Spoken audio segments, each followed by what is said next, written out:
मैं जल्दी से एक बार रुक कर लेती हूँ। सैयद अब्बास जी हमारे साथ जुड़े हुए। सैयद अब्बास साहब, प्रधानमंत्री नरेंद्र मोदी ने भी इस मुद्दे को जोर शोर से उठाया था रैलियों में, और आपको सुनना चाहिए।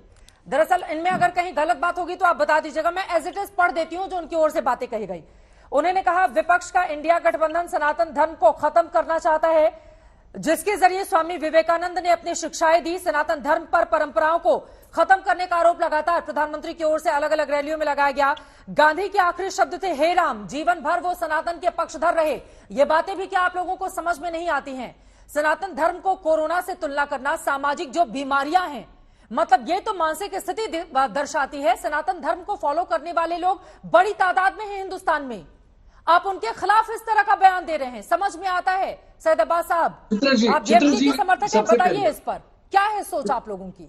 चित्र जी, सबसे पहले तो ये बात है कि जो इंडिया अलायंस है उन्होंने साफ साफ मना कर दिया है कि उनको जोड़ने के लिए, और उन्होंने कहा है ये उदयनिधि स्टालिन डीएमके के बयान है और उनका नहीं। और रही दूसरी बात, आप सबको बता दूं और आज तक के तमाम दर्शकों को बता दूं कि खुद भाजपा ने अलायंस किया है किसके साथ? डीएमके के साथ। और क्यों किया? अभी से नहीं, 100 साल से पेरियार एंटी सनातन रहे हैं, फिर भी भाजपा ने उनके साथ अलायंस कर दिया, शादी कर ली, गठबंधन कर लिया। तो धर्म के राजनीति के लिए धर्म को भी छोड़ देंगे सुधांशु साहब और आपकी पार्टी? आप जो इतना सनातन सनातन सनातन कर रहे हैं, आप तो सनातन का टन कर रहे हैं भाई साहब। फिर क्यों आपने अलायंस किया? बताइए। 98 लोकसभा इलेक्शंस में आपका गठबंधन था या नहीं था? सबके सामने जोरदार खुलासा कर दीजिए। ठीक है। हाँ। सुधांशु जी, देखिए, मैं पहले एक साइंटिफिक बात करता हूं, फिर पॉलिटिकल जवाब दूंगा। ये डीएमके वाले ये कहते हैं ना कि सनातन धर्म एक डिजीज है, तो मैं बताना चाहता हूं हिंदू धर्म में सिर्फ वो चीजें बता रहा हूं जो पूजा में प्रयोग होती है। बताइए, हल्दी प्रयोग होती है, आज साइंटिफिकली प्रूवन है कि हल्दी जो है सबसे स्ट्रांग एंटीसेप्टिक है, इसमें कोई किंतु परंतु। तुलसी प्रयोग होती है, तुलसी इम्यूनो बूस्टर है, यह साइंटिफिकली प्रूवन है। नीम प्रयोग होता है, नीम क्लींजिंग एजेंट है, यह साइंटिफिकली प्रूवन है। गाय का दूध प्रयोग होता है, गाय के दूध में A2 मिल्क है जो इंडियन काउ के मिल्क में मिलता है, सबसे बेहतर गुड कोलेस्ट्रॉल होता है। गंगा जल प्रयोग होता है, नाउ इट इज प्रूवन कि उसमें ऑक्सीजन कंटेंट सबसे ज्यादा होता है। पीपल की पत्ती प्रयोग होती है, पीपल वो वृक्ष है जो सबसे ज्यादा ऑक्सीजन देता है। ओमेगा मेरे भाई के दूध में जिसको तुम डिजीज कह रहे हो, सबसे ज्यादा डिजीज को रिमूवल की बात उस धर्म में के पूजा पद्धति में, मैंने सिर्फ वो गिनाए हैं। और आंवला प्रयोग होता है, आंवला सबसे स्ट्रॉन्ग इम्यूनिटी बढ़ाने वाला है। खूब कोविड के दौरान कहा गया च्यवनप्राश खाओ, आंवला खाओ, फलाना खाओ। अब सोचिए इसके बाद अगर किसी को उसमें डिजीज नजर आती है तो मैं चित्रा जी कहना डिजीज उसके दिमाग में है, वायरस उसके दिमाग में। और ये वायरस कौन सा है? ये 19वीं सदी का मैकॉले का वायरस है और 20वीं सदी का मार्क्स का वायरस। अब मैं एक राजनीतिक जवाब दीजिए। अब मैं एक लाइन और कह दूं, एक राजनीतिक जवाब भी देना चाहता हूं। बोल रहे हैं। जवाब दे रहा हूं मेरे भाई, पहले घबराइए नहीं, मैंने इतनी साइंटिफिक बात बोल दी। कोई धर्म नहीं बता सकता। देखिए भैया, घबराइए नहीं, मैं उस पर भी आ रहा हूं। आइए आइए। अरे भाई आप आइए, घबराइए नहीं, मैं अभी बता रहा हूं। हम घबरा नहीं रहे, बता रहा हूं। डीएमके को हमने सपोर्ट नहीं किया था, हमारी तमिलनाडु में कोई हैसियत नहीं थी। डीएमके ने हमको सपोर्ट किया था, और जिस समय राम मंदिर भी हमारे एजेंडा में था। मगर अब बात साहब भूल गए, 97 में गुजरात की सरकार कांग्रेस ने क्यों गिराई?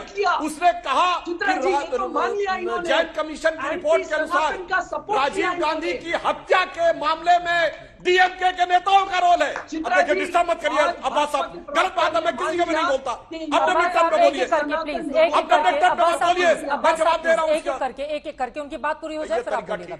एक एक करके। पिछली बार भी अब्बास साहब आप मेरे बारे में बोले थे, अभी ताली बजवाता हूं। अब्बास साहब परेशान ना होइए, मैं दर्शकों से कहता हूं चेक करिए। आई के गुजरात की सरकार कांग्रेस ने इसलिए गिराई क्योंकि जैन कमीशन की रिपोर्ट जो राजीव गांधी की हत्या के संदर्भ में आई, उन्होंने कहा एलटीटी के जो आतंकवादी राजीव गांधी की हत्या में शामिल थे, डीएमके के नेता उनके साथ थे।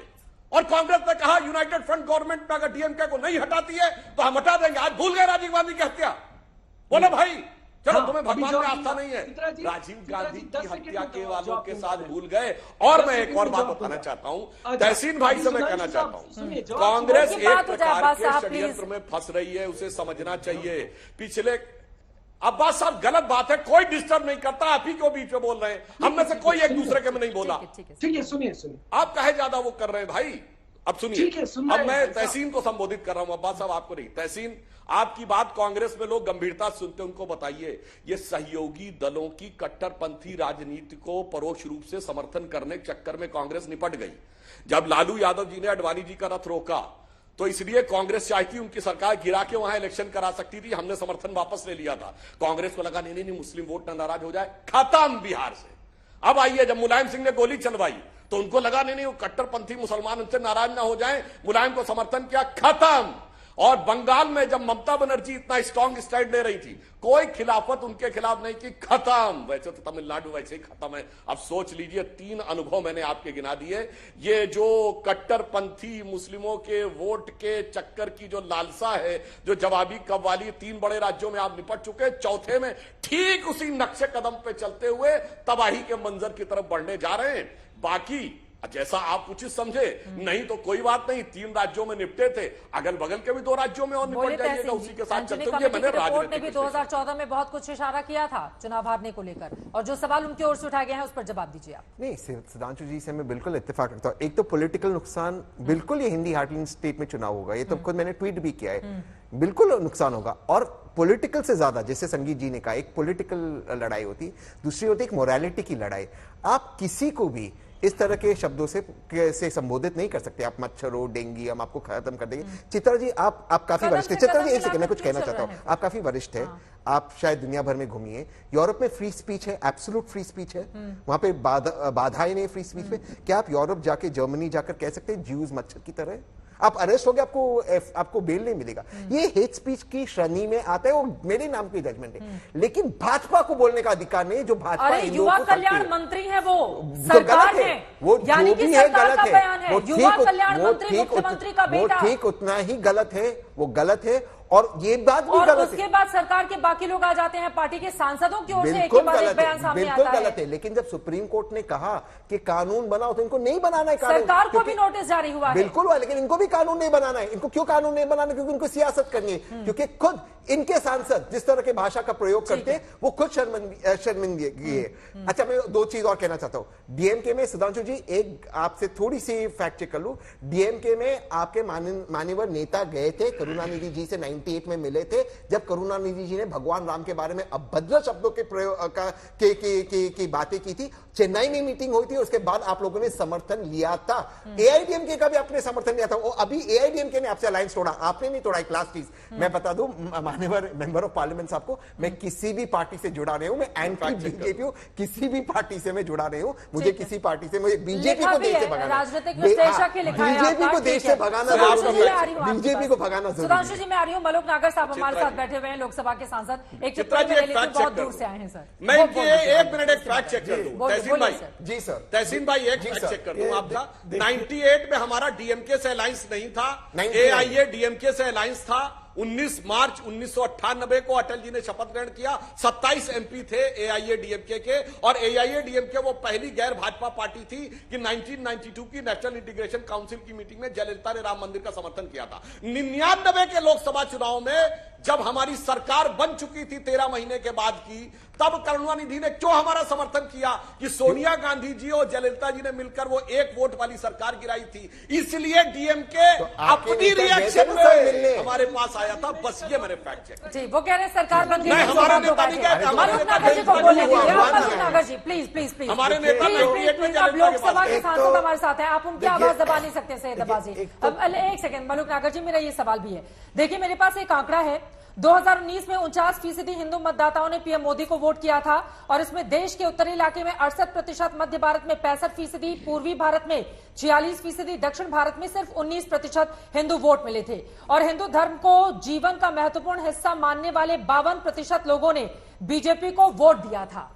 तो ये बीजेपी को सूट कर रहा है सनातन, लेकिन उधर वालों को अगर दक्षिण भारत के एक राज्य में सूट कर रहा है स्टालिन परिवार को, तो बाकी विपक्षी इंडिया गठबंधन के लिए तो मुसीबत कर देगा ये पूरा का पूरा मामला। देखिए, एक तो कल जो संसद में रात को 9 बजे घटना घटी और हमारे साथी दानिश अली के लिए जिन शब्दों का असंसदीय भाषा का प्रयोग किया, उसकी हम निंदा करते हैं। हालांकि माननीय राजनाथ जी ने माफी मांग ली, स्पीकर साहब जी ने उनको अल्टीमेटम दे दिया आगे ना करें, फिर भी वो बहुत ही एक असंसदीय परंपरा थी, उसकी हम निंदा करते हैं। जो आप कह रहे हैं कल जब सिर्फ निंदा क्यों करते, क्यों नहीं कार्रवाई की मांग करते हैं आप? कार्रवाई की मांग करिए, कुमारी बहन मायावती जी ने भी मांग करी है और हम भी मांग करते हैं। कल जब संसद में चंद्रयान 3 पे चर्चा हो रही थी जी, राजनाथ जी ने विज्ञान और संस्कृति को मिलाकर के जब अपना भाषण दिया, मैंने कल संसद में बोला, यहां दोबारा बोल रहा हूं, तो जो विपक्ष जो गठबंधन बन रहा है कांग्रेस की लीडरशिप में, उसमें बहुत सारे लोग संस्कृति के खिलाफ बोलने लगे और आहिस्ता आहिस्ता बीजेपी वाले लोग उसको सनातन पे ले आए। बेसिकली ये ट्रैप में आ गए हैं। और नहीं तो कोरोना महामारी के बाद जो देश के हालात हैं, ये सरकार की जो कमियां रही, ये किसानों को जो दिक्कत रही, ये बेरोजगारी की जो समस्या रही, या जो टैक्सेस के रूप में कई जगह सरकार की खामियां हैं, चाहे एनसीएलटी में है, चाहे जीएसटी में है, चाहे दूसरे टैक्सेस में, उनको जब लोग आहिस्ता आहिस्ता बीजेपी से दूर जाने लगते हैं और वो जब बिल्कुल लगता है नजदीक आ गए, तो 1 वोट 2 वोट का काम करेगी, बीजेपी से हटेगी और हमारी तरफ बढ़ेगी। और इस तरह के निजी स्वार्थ में जो लोग जाकर के जो लोग इस तरह खत्म कर रहा हूं, जो निजी स्वार्थ में जाके और सनातन के खिलाफ बोलते हैं, वो लोग बीजेपी को मजबूत करने का काम कर रहे हैं। 2 लाइन में क्लोजिंग। देखिए चित्रा जी, डीएमके चाहे जो कुछ करे, डीएमके अपनी कंस्टिट्यूएंसी बचाने का काम कर रही है, लेकिन बाकी पार्टियों के लिए वो मुसीबत का बन रही है। कांग्रेस पार्टी यदि खिलाफ में नहीं आ रही है तो इसका मतलब है, कहा जाता है मौन आ रहा करके आप उसे समर्थन दे रहे हैं। यदि आप मुखर होकर के नहीं बोल रहे हैं इसके खिलाफ, तो इसका मतलब कहीं ना कहीं आपका समर्थन है, चाहे वो डर से ही, ताकि आपका गठबंधन टूट जाए। मैं एक सवाल करता हूं, क्या ऐसी बातें जब होती है, इस्लाम के प्रति एक टिप्पणी आ जाती है, क्रिश्चियनिटी पर कोई एक टिप्पणी आती है, तो सारे प्रगतिशील बुद्धिजीवी, पत्रकार, ये बड़े बड़े सारे नेता सारे आकर के एक खेमे में आकर के खड़े होकर के एक सुर से इसकी निंदा करते हैं? क्या आपको नहीं लगता है कि यह उनकी बौद्धिक दरिद्रता है? जब हिंदुत्व के खिलाफ ऐसी कोई बात आती है, सनातन के खिलाफ बात आती है, तो जिसको हम अंग्रेजी में कहते हैं, वक्त हमें इतने की इजाजत देता है। आप तमाम मेहमानों का बहुत शुक्रिया हमारे साथ इस चर्चा का हिस्सा बनने के लिए।